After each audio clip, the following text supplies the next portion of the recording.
ये कहानी एक लड़की की है जो एक ऐसा ऐप बनाना चाहती है जिससे सेक्स करने में आसानी हो, और इस ऐप बनाने के चक्कर में वो कई लड़कों को अपने गुफा के दर्शन कराती है। मूवी की स्टार्ट में हम एवरी नाम की एक लड़की को देखते हैं। उसका स्कूल में आखिरी साल होता है। हर साल के जैसे इस साल भी स्कूल में साइंस एंड टेक्नोलॉजी का एक बड़ा कंपटीशन होता है। इस कंपटीशन में सारे पार्टिसिपेंट्स को एक ऐसा ऐप बनाना था जो पर्सनल काम में लोगों की हेल्प करे, और इस ऐप को बनाने के लिए सभी को 34 डेज का टाइम भी दिया जाता है। एवरी भी इस कंपटीशन के लिए काफी एक्साइटेड होती है। साथ ही उसके स्कूल में प्रॉम नाइट भी होने वाला है। इसके बाद एवरी लारसा से मिलती है। लारसा एवरी का बेस्ट फ्रेंड होता है। साथ ही वो बचपन से एवरी का एक्सपेरिमेंट सब्जेक्ट भी रहा था। एवरी अपना सारा एक्सपेरिमेंट लारसा पे ही ट्राई करती है। इसके अलावा एवरी का एक लॉन्ग डिस्टेंस बॉयफ्रेंड भी होता है। उसका नाम क्रिस होता है। एवरी और क्रिस की मुलाकात पिछले कंपटीशन के दौरान हुई थी। उसी रात हम एवरी को देखते हैं। वो ऐप के बारे में आइडिया ढूंढ रही थी, लेकिन उसे कुछ भी समझ में नहीं आ रहा था। तभी उसके पास उसके बॉयफ्रेंड क्रिस का कॉल आता है। यहाँ वो एवरी से प्रॉम नाइट के बारे में बात कर रहा था, क्योंकि प्रॉम नाइट के बाद वो एवरी के साथ इंटीमेट होना चाहता है। एवरी जैसे ही इंटीमेट होने वाली बात को सुनती है, उसे अंदर से डर लगने लगता है। फिर वो बहाना बनाकर कॉल कट कर देती है। अब एवरी समझ गई थी सेक्सुअल डिजायर ही उसकी पर्सनल प्रॉब्लम है, और वो डिसाइड करती है वो इसी प्रॉब्लम को सॉल्व करने के लिए ऐप बनाएगी।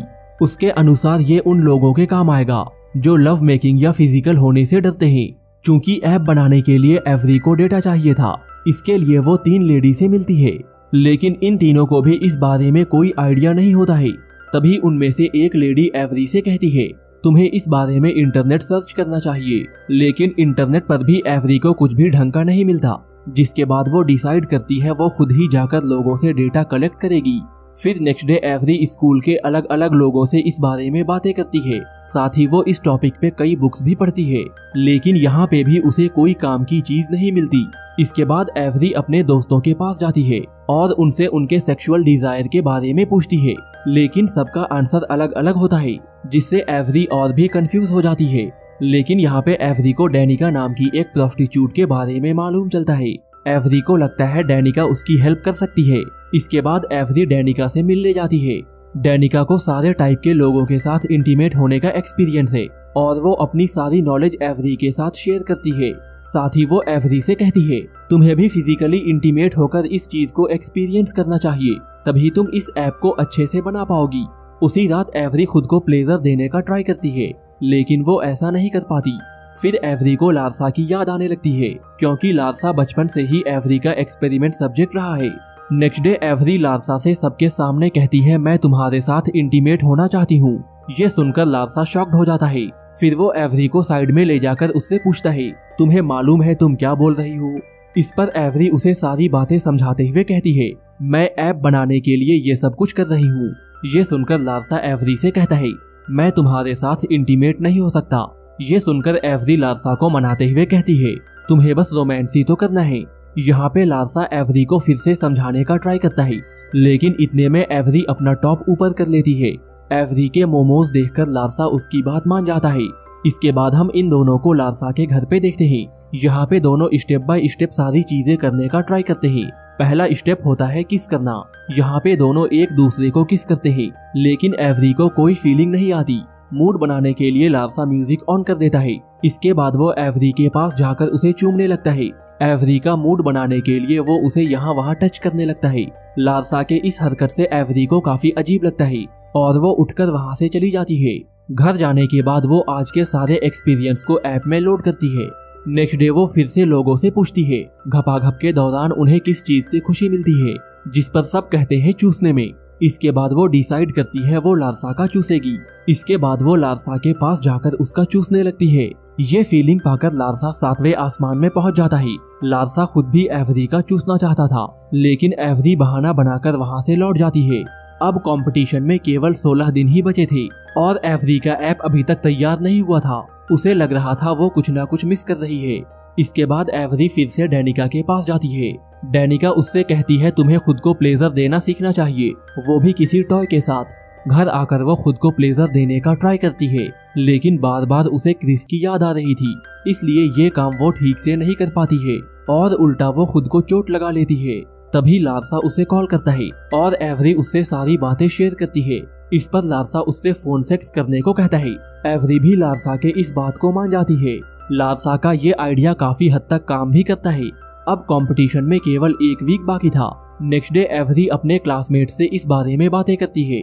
इस पर सारे लोग एवरी को अपना अपना ओपिनियन बता देते हैं। फिर क्लास में जब उनकी टीचर पढ़ा रही थी तभी एवरी को एक आइडिया आता है और वो खुशी के मारे उछल पड़ती है। अब एवरी को अपने ऐप के बारे में कंप्लीट डेटा मिल गया था और उसे बस उन डेटा को फिट करके लारसा के साथ रोमांस करना था। फिर वो लारसा के पास जाकर उसके साथ इंटीमेट होना शुरू हो जाती है। इसके बाद एवरी अपना ऐप बना लेती है। ऐप कंप्लीट होने के बाद एवरी काफी खुश होती है और वो अपने ऐप का नाम सेक्स अपील रखती है। फिर वो लारसा से पूछती है, तुम पहली बार इंटीमेट कब हुए थे? इस पर लारसा कहता है, मैं तब तक किसी के साथ इंटीमेट नहीं हो सकता जब तक मेरे मन में फीलिंग ना हो, और मैंने पहली बार तुम्हारे साथ ही किया है। ये कहकर वो एवरी को चूमने लगता है, लेकिन एवरी उसे रोकते हुए कहती है, मेरे दिल में तुम्हारे लिए कोई भी फीलिंग नहीं है। मैं तो बस तुम्हारे साथ एक्सपेरिमेंट कर रही थी ताकि मैं अपना ऐप बना पाऊँ। उसी रात लारसा एवरी को साथ में साइंस म्यूजियम चलने के लिए कहता है, लेकिन एवरी उसे मना कर देती है क्योंकि अगले दिन एवरी का कंपटीशन होता है। ये सुनकर लारसा को अच्छा नहीं लगता है और वो उदास होकर वहाँ से लौट जाता है। लारसा को ये समझ आ जाता है एवरी ने उसका फायदा उठाया है और वो अब भी उसे मात्र एक एक्सपेरिमेंटल सब्जेक्ट मानती है। नेक्स्ट डे एवरी कंपटीशन में जाती है। वहाँ क्रिस भी आया हुआ था और उसने फाइनेंस से रिलेटेड एक ऐप बनाया था। फिर रात में एवरी अपने ऐप का इस्तेमाल करके क्रिस के साथ इंटीमेट होती है, लेकिन यहाँ पे एवरी का मूड खराब हो जाता है क्योंकि क्रिस उसे सेटिस्फाई नहीं कर पाता। एवरी समझ जाती है सारे काम ऐप से नहीं किए जा सकते। फिर नेक्स्ट डे एवरी अपने ऐप का प्रेजेंटेशन देती है, लेकिन किसी को भी उसके ऐप में इंटरेस्ट नहीं होता और क्रिस ये कंपटीशन जीत जाता है। इसके बाद एवरी लारसा के पास जाती है और उसे अपने साथ घपाघप करने के लिए कहती है। यहाँ पे लारसा एवरी को मना कर देता है क्योंकि एवरी को उसकी फीलिंग्स की रेस्पेक्ट ही नहीं थी। यहाँ पे लारसा एवरी से कहता है, पहले मेरे दिल में तुम्हारे लिए फीलिंग्स थी, लेकिन तुमने केवल मेरा इस्तेमाल किया और इसलिए अब मेरे अंदर कोई भी फीलिंग्स नहीं बची। वो कहता है, अब मैं किसी ऐसी लड़की के साथ रिलेशन में आऊंगा जो मेरी फीलिंग्स को समझे, ना कि मेरा इस्तेमाल करे। ये कहते हुए वो एवरी को वहाँ से जाने के लिए कहता है। यहाँ एवरी को भी रियलाइज होता है उसने लारसा के साथ गलत किया है। घर आने के बाद एवरी लारसा को मिस करती है क्योंकि उसने अपना बेस्ट फ्रेंड खो दिया। तभी उसकी माँ रूम में आती है। अपनी माँ को देखकर एवरी कहती है, मैंने उसे खो दिया। ये सुनकर उसकी माँ कहती है, और कंपटीशन? एवरी कहती है, उसे भी। फिर उसकी माँ पूछती है, वर्जिनिटी? तो एवरी कहती है, वो भी। यहाँ पे उसकी माँ उसे समझाते हुए कहती है, अगर तुम्हें लग रहा है तुमने किसी स्पेशल को खो दिया तो इसका मतलब ये है तुम उससे प्यार करती हो और तुम्हें अपनी फीलिंग्स उसे बता देनी चाहिए। नेक्स्ट डे एवरी लारसा के म्यूजिक क्लास में जाती है और वहाँ वो उससे कहती है, तुम सही थे, प्यार और इंटीमेसी एक दूसरे से कनेक्टेड है। ये सुनकर लारसा वहाँ से जाने लगता है। ये देखकर एवरी भी उसके पीछे भागते हुए कहती है, मैं जानती हूँ मैंने तुम्हें हर्ट किया है, लेकिन अब मुझे मेरी गलती का एहसास हो गया है। इस पर लारसा कहता है, मुझे मेरी जैसी लविंग और केयरिंग गर्लफ्रेंड चाहिए, ना कि तुम्हारे जैसी इस्तेमाल करने वाली। तभी एवरी लारसा से प्रॉम नाइट पे चलने के लिए कहती है। लारसा हमेशा से एवरी के साथ प्रॉम नाइट पे जाना चाहता था, लेकिन यहाँ पे वो एवरी को मना कर देता है।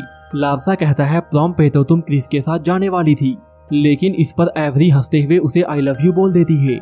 यहाँ पे लारसा को एवरी की बातों का कोई फर्क नहीं पड़ता और वो उसे छोड़कर वहाँ से लौट जाता है।